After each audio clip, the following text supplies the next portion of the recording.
even look at the grid or results, so we'll get to those a bit later on. It's going to be Dale Sharpe on the reverse grid pole, and he's gotten an excellent launch there. And up along they go. Dale Sharpe's going to hold on to the lead as they come across the line for the first time of asking. A little bit further back, Trent Lavis, it looked like sending it, and this is where we might get some drama. And it was Trent Lavis through. Oh, in fact, it was Kester Ward, I should say, as well. Oh, and over he goes. That's Alan Dawson, it looks like, on his lid. Luckily able just to pick it back up and continue on his way. So there was a couple. So let's bring it up just ready.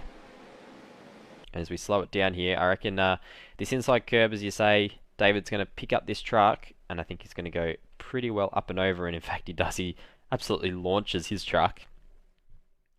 Joe almost went behind him. I know, yeah, that's right. One rollover at least, and it probably looked a bit more spectacular from the blimp, because I reckon he's probably only going to go over once more. And there he goes for rollover number 2. He actually lands it back on all 4 very nicely, and almost pitches up over. Interesting, Angus. Like Alan pretty much took the same line as Dale and Joe, and yet he was the one that come off worst. So,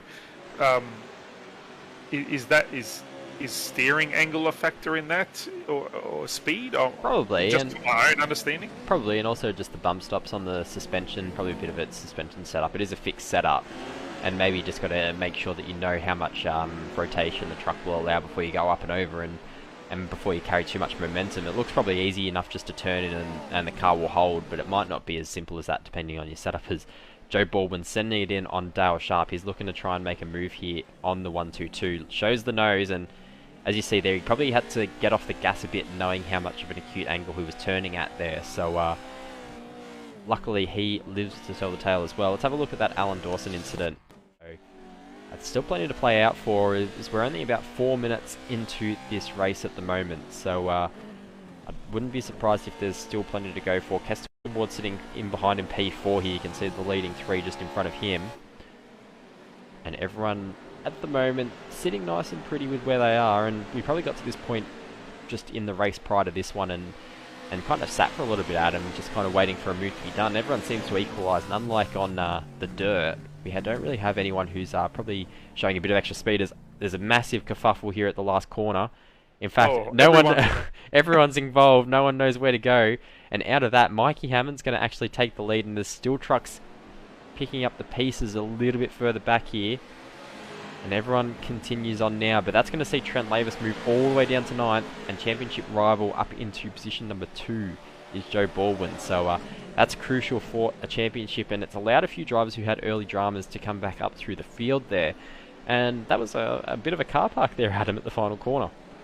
It was, and I was just thinking the lap previous, I was just thinking, oh, Mikey Hammond is stuck behind Kester Ward and is not being able to find a way to get past. So all he just needed is for those front guys to have a crash, and now he's taking control of the race. That's exactly what happened. Let's have a look now. So down the inside, I think it might have been Kester Ward, or even Adam Lavis at the time. No, not Adam Lavis. There's trucks going everywhere, but you can see on board there with the Gravedigger entry what was kind of going on. Let's have a look now to the rear here of Joe Baldwin when it happened. Might have even been Trent Lavis that maybe initiated this one. Jump on board here with Trent. So he kind of gets into the rear there of Joe, and looking in behind, there's just trucks piling in. And from the blimp here, there's just trucks going all over the place. So let's have a look as well. Dale Sharpe, unfortunately, involved in that one too. So they're approaching. Dale Sharpe was the leader at the time, and he's now shifted down to P9. Just unfortunately involved in that one. Everyone took pretty good avoiding action, and if anything, Joe got hit by another car and actually pushed him back onto the racing line. And then just a little bit further back here, they're still sorting it out. The 69 there, Trent Lavis, just trying to get back in a straight line. So everyone appears to, as you say, no one's pitted, so everyone's gotten away with it very nicely and lived to tell the tale. But there's still plenty of battles, and it kind of kicked off there. But ever since, everyone's been behaving as the right entry in deep. And there you go, there's 1 roll, there's 2 roll, there's 3. So I'm going to have to add that to the counter as, hold of the brakes. And that moves us up to 5 rollovers at the moment, because that was an absolute worldie of an incident there from Dale Sharpe. Unfortunately, the right entry on the inside of him, just running a little bit deep. which resulted in him coming up head over heels. Let's jump on board here with Dale, because this is going to be a wild ride. Everything just goes quiet as he gets on the brake there. It's a bit of an unfortunate incident where the inside car and with the rear of these trucks, they're so big that they're almost a bit hard to control, and when you get a bit wide there, it was the 991 here of David Nash by the looks.